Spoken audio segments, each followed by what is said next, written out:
राजा एक बड़े सम्राट थे।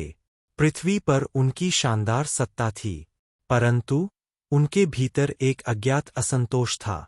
वे चाहते थे कि कोई उनसे भी बड़ा और बेहतर राजा हो।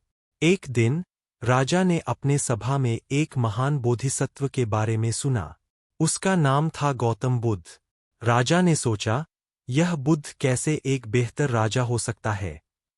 उन्होंने तत्काल एक चुनौती जारी की। उन्होंने अपने मंत्रियों से कहा, मुझे गौतम बुद्ध को खोजना है। उसे मेरे सामने लाने पर मैं उसे एक बेहतर राजा मानूंगा। मंत्रियों ने राजा की इच्छा को स्वीकार किया। वे चले गए गौतम बुद्ध को ढूंढने, परंतु बुद्ध एक अनजाने स्थान पर छुपे हुए थे। राजा के मंत्रियों ने दिनरात काम किया, परंतु बुद्ध को खोजने में वे सफल नहीं हो सके। कुछ दिनों बाद एक मंत्री ने एक वृद्ध व्यक्ति के बारे में सुना। उसने कहा, वह वृद्ध व्यक्ति अद्वितीय ज्ञान का धनी है। उसका नाम है गौतम बुद्ध। राजा ने उसे बुलवाया। जब बुद्ध उनके सामने आए तो उन्होंने बुद्ध को पूछा, तुम मेरे सामने क्यों नहीं आए?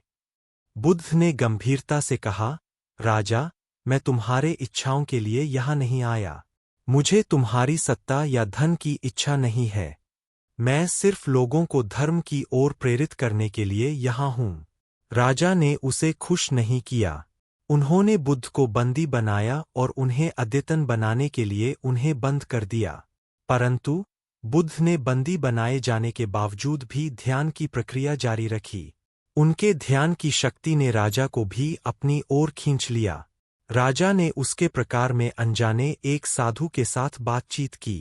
उन्होंने बुद्ध की अद्वितीय ज्ञान की प्रशंसा की और उनसे शिक्षा मांगी। बुद्ध ने उन्हें ध्यान और समझ का मार्ग दिखाया। राजा ने ध्यान की प्रक्रिया का पालन किया और अपनी चेतना को बदल दिया। उन्होंने अपने सम्राटीय सत्ता को छोड़ दिया और साधुता का मार्ग चुना। बुद्ध की शिक्षा ने राजा को एक नया जीवन दिया। वह अब एक नए धर्म के राजा बने और उनके प्रजा के लिए साधुता का संदेश लाए। इस कहानी से हमें यह सीखने को मिलता है कि सच्चे राजा वह होते हैं जो अपने लोगों के हित में काम करते हैं। उन्हें साधुता का मार्ग चुनने का बहुत उत्तम उदाहरण मिलता है।